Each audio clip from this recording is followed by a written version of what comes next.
ملتا ہے در سے آخرت ان واقعات سے، سیکھیں سبق سکھاؤ اکابری کی حیات سے۔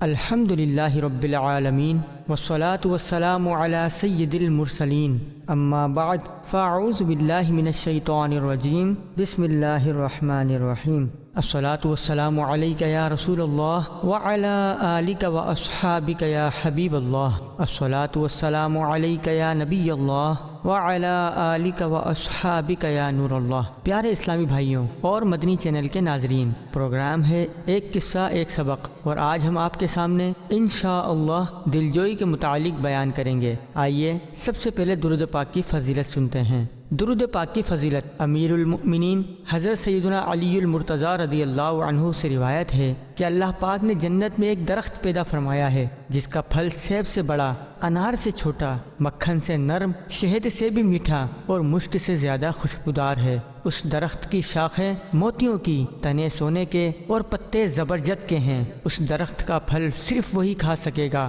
جو رسول پاک صلی اللہ علیہ وآلہ وصحبہ وسلم پر کثرت سے درود پاک پڑھے گا۔ صلو علی الحبیب صلی اللہ علی محمد صلی اللہ علیہ وسلم۔ پیارے اسلامی بھائیوں، دین اسلام ایک امن پسند، سچا، پیارا، کامل مذہب ہے۔ دین اسلام اپنی لاجواب خوبیوں کے سبب ہمیشہ ہر دور میں غالب رہا ہے اور غالب ہی رہے گا۔ دین اسلام نے اپنے ماننے والوں کی دینی، دنیاوی، اخروی، اخلاقی، ظاہری، باطنی، گھریلو، خاندانی اور معاشرتی مثلاً مسلمانوں کے ساتھ حسن اخلاق سے پیش آنے، ان کے دکھ درد میں شریک ہونے، ان کی خیر خواہی اور دل جوئی کرنے کی طرف بھی رہنمائی فرمائی ہے۔ چنانچہ دعوت اسلامی کے اشاعتی ادارے مکتبۃ المدینہ کی 649 صفحات پر مشتمل کتاب حکایتیں اور نصیحتیں صفحہ 455 پر ہے کہ ایک فقیر نے اپنے اہل و عیال کے ساتھ مل کر روزہ رکھا۔ اس کے گھر میں کھانے کو کچھ نہ تھا۔ افطاری کے لیے خوراک کی تلاش میں وہ گھر سے نکلا، لیکن افطاری کے لیے اسے کچھ نہ ملا۔ پھر وہ سناروں کے بازار میں داخل ہوا۔ اس نے دیکھا کہ ایک آدمی اپنی دکان میں قیمتی چمڑے کے ٹکڑے بچھا کر ان پر سونے چاندی کے ڈھیر الٹ رہا ہے۔ یہ فقیر اس کے پاس گیا اور سلام کر کے کہا، جناب میں حاجت مند ہوں، ممکن ہو تو مجھے 1 درہم قرض دے دیجئے، مجھے اپنے گھر والوں کے لیے افطاری کا سامان خریدنا ہے، میں آپ کے لیے دعا کروں گا۔ یہ سب سنتے ہی اس سنار نے اپنا منہ دوسری طرف پھیر لیا اور اس فقیر کو کچھ نہ دیا۔ فقیر کا دل ٹوٹ گیا، اس کے آنسو بہنے لگے۔ وہ واپس آ رہا تھا تو ایک غیر مسلم پڑوسی نے اسے دیکھ لیا اور دکان سے نکل کر اس فقیر کے پاس آیا اور کہنے لگا، میں تجھے دیکھ رہا تھا کہ تو میرے فلاں پڑوسی سنار سے کچھ بات کر رہا تھا۔ فقیر نے بتایا، ہاں میں نے اس سے 1 درہم مانگا تھا تاکہ اپنے گھر والوں کی افطاری کا بندوبست کر سکوں، لیکن اس نے مجھے خالی لوٹا دیا۔ میں نے اسے کہا تھا کہ میں تمہارے حق میں دعا کروں گا۔ یہ سن کر غیر مسلم نے فقیر کو 10 درہم دیے اور کہا، اپنے گھر والوں پر خرچ کرو۔ فقیر وہاں سے روانہ ہوا تو بڑا خوش تھا۔ جب رات ہوئی تو اس مسلمان سنار نے خواب دیکھا کہ قیامت قائم ہو چکی ہے، پیاس اور مصائب شدت اختیار کر چکے ہیں۔ پھر اس نے اچانک ایک سفید موتیوں کا محل دیکھا جس کے دروازے یاقوت کے تھے۔ اس نے سر اٹھا کر کہا، اے اس محل کے مالک، مجھے تھوڑا سا پانی پلا دے۔ تو اسے ایک آواز سنائی دی، کل شام تک یہ محل تیرا تھا، لیکن جب تو نے فقیر کا دل توڑا اور اسے کچھ نہ دیا تو اس محل سے تیرا نام مٹا کر تیرے غیر مسلم پڑوسی کا نام لکھ دیا گیا ہے جس نے اس فقیر کی حاجت پوری کی اور اس کو 10 درہم دیے۔ چنانچہ بیدار ہونے کے بعد سنار گھبراتے ہوئے اپنے اس غیر مسلم پڑوسی کے پاس آیا اور کہنے لگا، تم میرے پڑوسی ہو، میرا تم پر حق ہے اور مجھے تم سے ایک ضروری کام ہے۔ غیر مسلم نے پوچھا، بتاؤ کیا حاجت ہے؟ اس نے کہا، کل شام تم نے جو 10 درہم فقیر کو دیے تھے ان کا ثواب 100 درہم کے بدلے مجھے دے دو۔ تو اس نے جواب دیا، اللہ پاک کی قسم، میں 1,00,000 دینار کے بدلے بھی وہ ثواب نہ دوں گا، بلکہ اگر آپ نے اس محل کے دروازے میں بھی داخل ہونے کی کوشش کی جو آپ نے کل رات خواب میں دیکھا تھا تو میں اس کی بھی اجازت نہ دوں گا۔ مسلمان سنار نے پوچھا، آپ کو اس راز کی خبر کیسے ہوئی؟ تو غیر مسلم نے جواب دیا، اس کی خبر مجھے اس ذات نے دی جو کسی بھی چیز کو کہتی ہے ہو جا تو وہ ہو جاتی ہے، اور میں گواہی دیتا ہوں کہ اللہ کے سوا کوئی عبادت کے لائق نہیں، اور میں یہ بھی گواہی دیتا ہوں کہ حضرت سیدنا محمد مصطفیٰ صلی اللہ علیہ وآلہ وصحبہ وسلم اس کے بندے اور رسول ہیں۔ صلو علی الحبیب صلی اللہ علی محمد صلی اللہ علیہ وسلم۔ پیارے اسلامی بھائیوں، اس غیر مسلم نے ایک مسلمان کی دل جوئی کی۔ اللہ پاک کی مشیت کہ اس نے اپنے فضل سے اس دل جوئی کا یہ صلہ دیا کہ دولت ایمان جیسی عظیم الشان نعمت نصیب فرما دی۔ غور کیجئے، جب دل جوئی پر ایمان جیسی عظیم الشان اور انمول نعمت نصیب ہو سکتی ہے تو دنیا و آخرت کی دوسری نعمتیں کیوں حاصل نہیں ہو سکتی؟ لہٰذا ہمیں بھی دل جوئی کی عادت بنانی چاہیے۔ دل جوئی کی تعریف اور اس کے فضائل۔ دل جوئی، دلداری، غمخواری، غم گساری، یہ تمام الفاظ ہم معنی ہیں۔ ان سب کا مطلب ہوتا ہے دوسروں سے ہمدردی کرنا، انہیں خوشی پہنچانا، ان کے دلوں میں خوشی داخل کرنا وغیرہ۔ الحمدللہ ہمارے دین میں دل جوئی کی بڑی اہمیت ہے۔ محل فتنہ سے بچتے ہوئے جائز طریقے سے مسلمان مرد کا مسلمان مردوں، اپنی محرمات اور بچوں کی امی کی، اسی طرح مسلمان عورت کا مسلمان عورتوں، اپنے محارم اور بچوں کے ابو کی دل جوئی کرنا بڑے اجر کا باعث ہے۔ ایسا کرنے سے جہاں آخرت اچھی ہوگی وہیں معاشرے میں بھی محبت بھری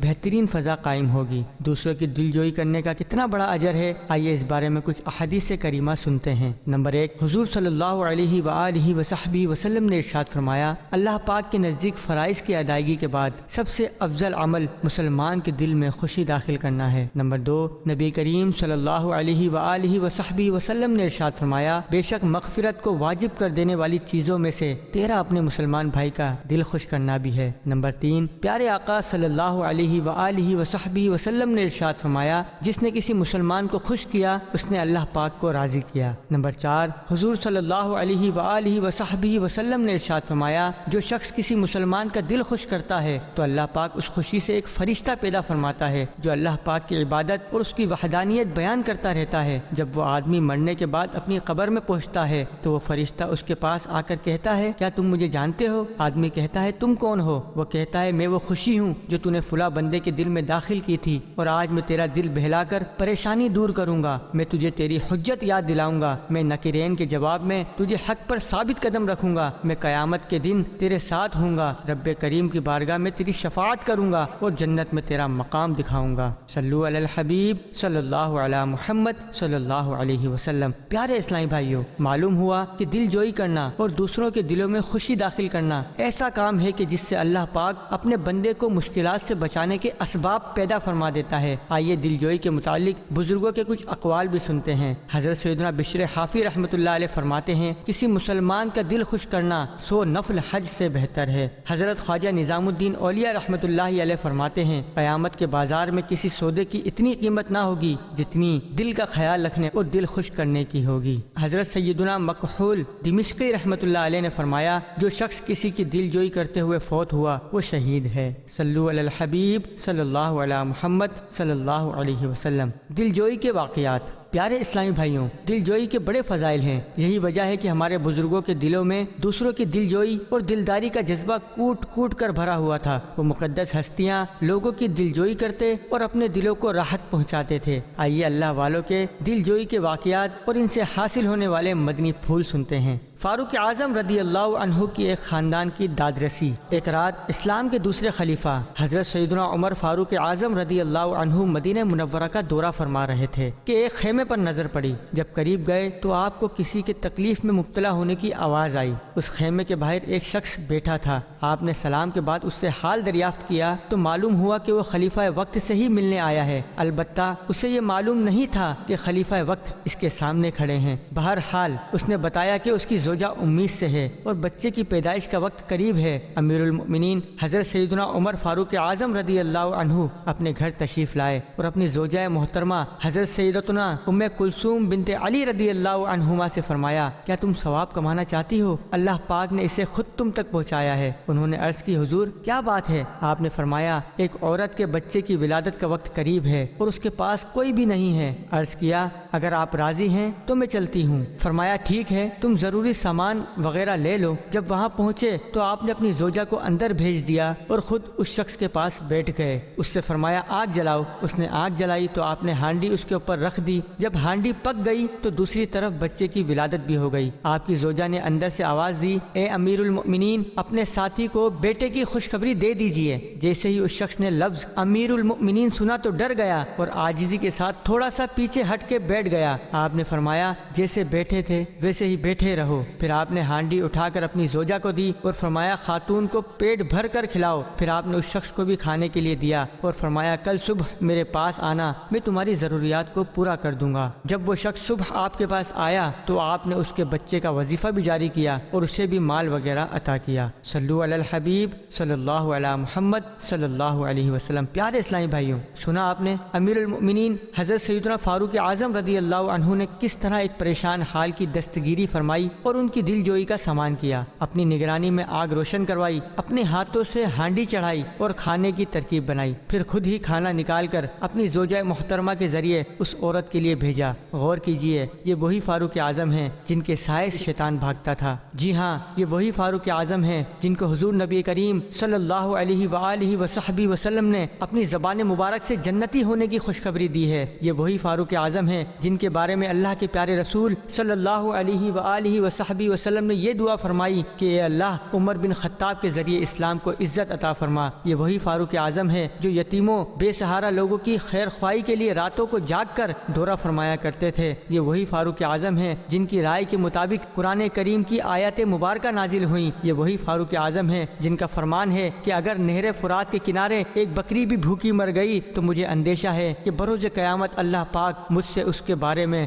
باز پرس فرمائے گا۔ یہ وہی فاروق اعظم ہیں جو اکیلے ہزاروں میل طویل سلطنت کے تنہا حکمران تھے۔ یہ وہی فاروق اعظم ہیں جن کا نام سن کر کیسر و کسریٰ یعنی روم اور ایران کے بادشاہوں پر لرزہ طاری ہو جاتا تھا۔ اتنی بلند و بالا شان و شوکت کے باوجود امیر المؤمنین حضرت سیدنا عمر فاروق اعظم رضی اللہ عنہ دوسروں کی کیسی دل جوئی فرماتے تھے۔ اتنے عظیم مقام و مرتبے پر فائز ہونے کے باوجود بھی امیر المؤمنین حضرت سیدنا عمر فاروق اعظم رضی اللہ عنہ دوسروں کی خیر خواہی کرتے تھے۔ اس واقعے میں ہمارے لیے بھی درس ہے کہ اگر ہمارا کوئی مسلمان بھائی کسی تکلیف میں ہو یا کسی بھی معاملے میں اسے ہماری ضرورت ہو اور ہم اس کی پریشانی دور کرنے کی قدرت رکھتے ہوں تو ہمیں بھی حضرت سیدنا فاروق اعظم رضی اللہ عنہ کی سیرت پر عمل کرتے ہوئے اپنے مسلمان بھائی کی دل جوئی کرنی چاہیے۔ ہمیں بھی حضرت سیدنا فاروق اعظم رضی اللہ عنہ کے کردار پر عمل پیرا ہوتے ہوئے دوسروں کی خیر خواہی کرنی چاہیے۔ آئیے دل جوئی کی رغبت پانے کے لیے مزید ایک واقعہ سنتے ہیں۔ امام حسن رضی اللہ عنہ اور مسکینوں کی دل جوئی۔ ایک مرتبہ حضرت سیدنا امام حسن رضی اللہ عنہ کچھ ایسے مساکین کے پاس سے گزرے جو راستے میں بیٹھے لوگوں سے سوال کر رہے تھے اور زمین پر بکھرے ہوئے روٹی کے بچے کچے ٹکڑے کھا رہے تھے۔ آپ نے انہیں سلام کیا۔ انہوں نے سلام کا جواب دینے کے بعد عرض کی، اے نواسہ رسول، ہمارے ساتھ کھانا تناول فرمائیے۔ جب انہوں نے کھانے کی دعوت دی تو آپ نے فرمایا، اللہ پاک بڑائی چاہنے والوں کو پسند نہیں فرماتا۔ پھر آپ نے ان کے ساتھ کچھ تناول فرمایا۔ جاتے ہوئے انہیں سلام کیا اور فرمایا، میں نے تمہاری دعوت قبول کی، تم بھی میری دعوت قبول کرو۔ انہوں نے عرض کی، حضور جیسے آپ فرمائیں۔ آپ نے انہیں اپنے پاس آنے کی دعوت دی۔ جب وہ آپ کے پاس آئے تو آپ نے انہیں عمدہ کھانا کھلایا اور خود بھی ان کے ساتھ کھانا تناول فرمایا۔ صلو علی الحبیب صلی اللہ علی محمد صلی اللہ علیہ وسلم۔ اے عاشقان صحابہ و اہل بیت، غور کیجئے نواسہ رسول حضرت امام حسن رضی اللہ عنہ کتنے عمدہ اخلاق والے تھے۔ باوجود بلند مرتبہ ہونے کے ان مسکینوں اور غریبوں کی دلجوئی کی خاطر ان کے ساتھ بیٹھ گئے اور بدلے میں انہیں بھی اپنے گھر دعوت پر بلایا۔ اس واقعے سے یہ درس ملتا ہے کہ ہمیں بھی صرف امیروں کے ساتھ نہیں بلکہ فقیروں کے ساتھ بھی پیار اور الفت و محبت بھرا برتاؤ کرنا چاہیے۔ حضرت امام حسن رضی اللہ عنہ کا مقام یہ ہے کہ وہ جنتی نوجوانوں کے سردار ہیں۔ حضرت امام حسن رضی اللہ عنہ کا مقام یہ ہے کہ وہ بلند مرتبہ صحابی ہیں۔ حضرت امام حسن مجتبی رضی اللہ عنہ کا مقام یہ ہے کہ وہ اہل بیت مصطفیٰ میں شامل ہیں۔ حضرت امام حسن رضی اللہ عنہ کا مقام یہ ہے کہ وہ امیر المؤمنین حضرت سیدنا مولا علی رضی اللہ عنہ کے شہزادے ہیں۔ حضرت امام حسن رضی اللہ عنہ کا مقام یہ ہے کہ وہ حضرت بی بی فاطمہ رضی اللہ تعالی عنہا کے جگر کے ٹکڑے ہیں۔ حضرت امام حسن رضی اللہ عنہ کا مقام یہ ہے کہ وہ دونوں جہاں کے مالک و مختار مکی مدنی سرکار صلی اللہ علیہ وآلہ وصحبہ وسلم کے نواسے ہیں، مگر اس کے باوجود بھی انہوں نے ان غریب اور مسکین لوگوں کی دعوت رد نہیں فرمائی۔ جبکہ آج ہمارے معاشرے میں صورتحال کتنی عجیب ہوتی جا رہی ہے۔ آج اگر کسی کم ظرف کم حوصلے والے کو کوئی دنیاوی منصب مل جائے تو اس کا مزاج آسمان پر چلا جاتا ہے۔ اس حقیر دنیا کا عارضی عہدہ ملنے کے بعد بعض لوگوں کی زمین پر پاؤں نہیں جمتے، کپڑوں کے ساتھ بعض کی گردنیں بھی اکڑ جاتی ہیں۔ ایسے میں اپنے ساتھ رہنے والوں کو یوں بھلا دیا جاتا ہے جیسے ان کے ساتھ کبھی تعلق رہا ہی نہ ہو۔ اپنے عزیزوں کو یوں نظر انداز کر دیا جاتا ہے جیسے ان سے کبھی جان پہچان ہی نہ رہی ہو، اپنے دوستوں سے ایسا رویہ رکھا جاتا ہے جیسے ملازم ہو۔ صد افسوس کہ بعض نادان تو اپنے محسنوں یعنی احسان کرنے والوں کو بھی آنکھیں دکھانے لگتے ہیں۔ سوچنا چاہیے کہ کہیں عہدہ ملنے کے بعد تکبر کی سیڑھی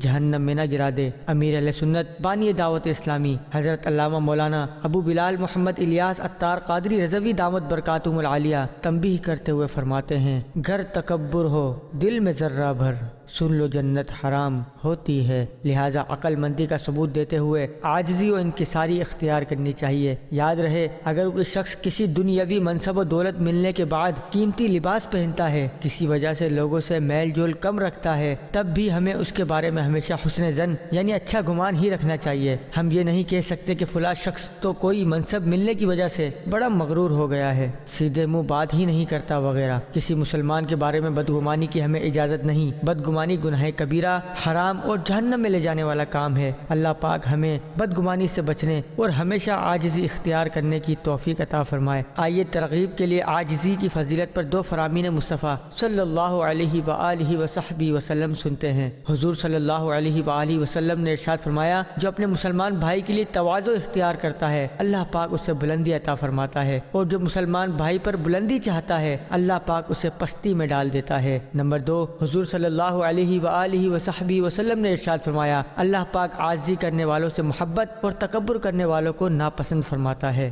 فخر و غرور سے تو مولا مجھے بچانا، یا رب مجھے بنا دے پے کر تو عاجزی کا۔ صلو علی الحبیب صلی اللہ علی محمد صلی اللہ علیہ وسلم۔ دل جوئی کے طریقے۔ پیارے اسلامی بھائیوں، آج بھی اگر ہمارے اندر مسلمانوں کی دل جوئی کو اپنانے کا جذبہ بیدار ہو جائے تو اس کے کئی طریقے ذہن میں آ سکتے ہیں۔ مثلا کسی مسلمان مریض کی عیادت، تعزیت کرنا، جنازے وغیرہ میں شرکت کرنا، کسی مسلمان کا نقصان ہو جانے پر اس سے ہمدردی کے دو بول بولنا، وقتاً فوقتاً اپنے مسلمان دوستوں اور عزیزوں سے رضائے الہی اور نیکی کی دعوت کے لیے رابطہ رکھنا، مسلمان سے نرمی و بھلائی سے پیش آنا، مسلمان ضرورت مندوں کی مالی مدد کرنا، مسلمان پریشان حالوں کی پریشانی دور کرنا، مسلمان کو دعوتیں دینا اور کھانا کھلانا، اپنے آرام و سکون کی قربانی دے کر مسلمان کو آرام و سکون مہیا کرنا وغیرہ۔ الغرض کسی بھی جائز طریقے سے شرعی احکامات کے مطابق اپنے مسلمان بھائی کے ساتھ اچھا برتاؤ کرنا، یہ سب دل جوئی میں شمار ہوتا ہے۔ افسوس صد افسوس فی زمانہ ہماری حالت یہ ہے کہ ہم یا شیخ اپنی اپنی دیکھ کے تحت صرف اپنے معاملات سلجھانے کی فکر میں رہتے ہیں۔